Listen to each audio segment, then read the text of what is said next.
떨어지더라도 얘가 왜 떨어져야만 하는지에 대해서 적을 수밖에 없기 때문에 나한테 계속 질문이 들어오고 있다? 안녕하세요. 취업준비 즐겁게 합시다. 인싸답니다. 제이컴입니다. 여러분들, 면접 마인드셋 2탄입니다. 면접 마인드셋 1탄을 못 보신 분은요, 상단 링크를 통해서 반드시 보시고 오셔야 됩니다. 그래야 이해가 되는 부분도 있으니까 여러분들 상단의 카드 반드시 확인하시고 돌아오시길 바라겠습니다. 오늘은요, 면접관에 대해서 한번 이야기해 볼 거예요. 지난 시간에 면접 마인드셋 6개 알아봤잖아요.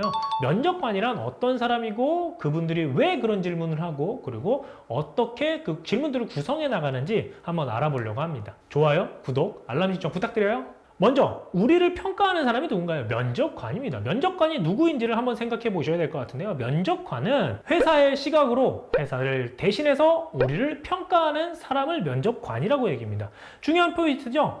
회사를 대신해서, 회사를 대신하는 겁니다. 회사의 시각으로 우리를 평가하는 사람이에요. 그렇게 위임받은 사람이라고 생각해 주시면 될 것 같은데요. 이런 관점으로 바라볼 때 우리가 오해하지 말아야 될 것이 있어요. 뭐냐면 저분이 나를 평가할 수 있는 사람이냐 아니냐, 이걸 따지시는 분들 상당히 많아요. 제가 실제로 면접관님들 많이 모셔놓고 그리고 임원들 많이 모셔서 이야기를 듣잖아요. 근데 하단에 대한민국에 대한 분노를 그분들께 푸는 경우 상당히 많아요. 니들은 쉽게 취업해놓고 왜 우리를 평가하느냐, 니들은 쉽게 들어갔는데 왜 그렇게 힘들게 질문하느냐, 뭐 이런 거 많이 하세요. 근데 그거 질문 자체가 조금 이상한 거예요. 저라면 제가 면접관으로서 여러분을 평가하는 거지 제이콥으로서 여러분을 평가하는 게 아니거든요. 그래서 나의 자격을 여러분들이 생각할 필요는 없는 거예요. 물론 여러분들이 그런 마음이 실제 있는 게 아니고 너무 답답하고 힘드니까 그렇게 해우소처럼 쓰는 거 알아요. 인싸 담당자가 그런 역할도 해야 되는 것도 충분히 알고 있습니다. 하지만 그런 마음들이 쌓이고 쌓이다 보면 올바른 관점을 갖지 못하기 때문에 말씀드려요. 면접관은 누구다? 말 그대로 회사의 시각으로 회사를 대신해서 우리를 평가하는 사람이기 때문에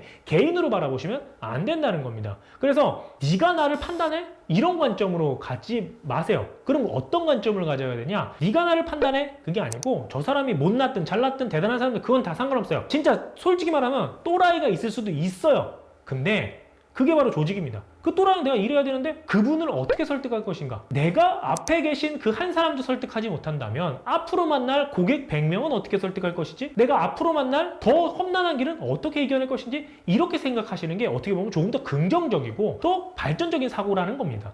우리가 앞에 계신 면접관에게 분노를 표출하는 것, 그리고 분노의 감정에 휩쓸려 있는 거는요, 면접 준비할 때도 그렇고 여러분들 인생의 시간을 낭비하는 게 될 수밖에 없습니다. 마음은 충분히 이해해요. 하지만 이 시간은 생각을 바꾸는 시간이 되어야 되겠죠?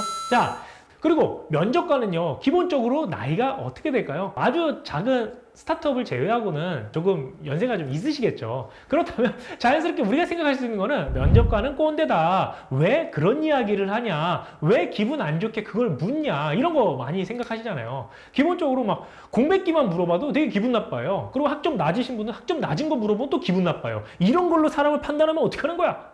떨어진 걸 왜 물어봐? 막 이렇게 생각한단 말이에요. 근데 그렇게 또 생각하지 마세요. 예, 그건 어차피 우리가 바꿀 수 있는 내용이 아니고, 그걸로 욕하고 싶으시면 일단 욕을 시원하게 하셔도 돼요. 근데 일단 긍정적으로 생각해 본다면, 아, 저런 조직에 내가 또 몸담아야 되는구나, 어쩔 수 없이 가야 되는구나, 이렇게 생각을 하고 받아들이시는 게 맞아요. 좋으나 싫으나 우리가 가야 될 대기업, 중견기업, 중소기업, 기업들은요, 어른들이 계세요. 어른들이 계시기 때문에 저 꼰대이기 때문에 네가 잘못됐어, 너희들은 꼰대잖아, 이렇게 적대감을 갖는 게 아니라 내가 몸담아야 될 조직이구나, 그렇다면 어떻게 소통하고 어떻게 팀워크를 갖고 같이 일해볼까, 이렇게 생각해 주시면 조금은 더 좋을 것 같아요. 그래서 면접관을 바라볼 때 면접관은 말 그대로 회사를 위임해서 그 역할을 받은 사람이라 딱 이렇게 객관화 시켜서 보시는 게 좋을 것 같아요. 감정이입 하지 맙시다. 자, 그럼 그 면접관이 무엇을 할까요? 아주 간단하죠. 면접관은 질문을 해요. 그 질문을 통해서 얻고자 하는 건 뭘까요? 근거를 찾는 겁니다. 즉, 이 사람은요, 이 이유 때문에 뽑아야 돼요. B라는 사람은요, 이 이유 때문에 떨어져야 돼요. 그 모든 기록을 남기는 게 면접관이고요. 한 명도 빼지 않고 면접 기록을 해야만 합니다. 그 기록에 의해서 최종 의사결정권자가 결정을 내리고요, 시스템에 의해서 최종 판단을 내릴 수 있기 때문에 모든 결정에 근거를 다는 일을 합니다. 즉, 이야기는 뭐냐면 면접 그 중간중간마다 질문을 계속해서 하시잖아요. 근데 그게 아리까리해, 그리고 아리까리하면 아리까리에 떨어져, 이런 건 없어요. 떨어지더라도 얘가 왜 떨어져야만 하는지에 대해서 적을 수밖에 없기 때문에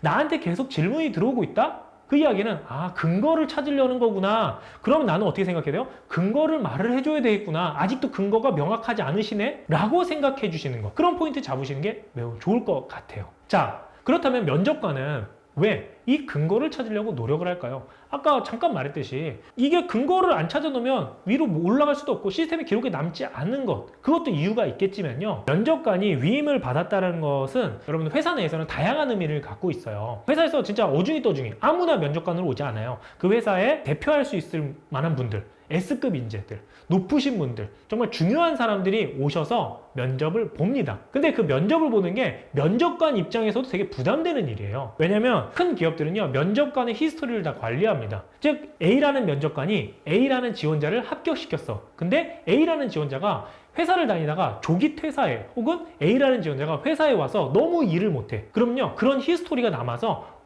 A 면접관은 사람 볼 줄 아는 눈이 없구나, 이렇게 판단을 해버리는 거예요. 그래서 A라는 면접관도 자기도 평가를 받는 입장이에요. 실제 이런 히스토리 관리가 이루어지거든요. 왜냐면 이게 매뉴얼대로 구성이 되고 있지만 어느 정도는 사람의 눈으로 평가하고 사람의 눈으로 바라보는 관점이 있기 때문에 면접이 체계가 잡혀 있으면 있을수록 그러한 면접관에 대한 평가 또한 같이 이루어진다라고 생각을 해주시면 좋을 것 같아요. 그러다 보니까 면접관 입장에서는 뭐 편하기만 할까요? 아니에요. 우리 회사고 내가 또 중역이고 중요한 위치이고 나도 평가받아. 그러면 저 사람을 뽑을 때 정말 막 열심히 쳐다보고 뽑을 수밖에 없는 거예요. 아무나 뽑았다가 사람 나한테 돌아온다니까요. 누가 뽑았는지, 누가 좋은 표를 줬는지 다 기록에 남아있으니까 돌아와요. 그렇기 때문에 정말 쌍심지를 켜고 근거를 찾는 거죠. 너 잘한다고? 뭘 잘하는데? 어떻게 잘하는데? 근거 대봐. 계속해서 찾을 수밖에 없는 겁니다.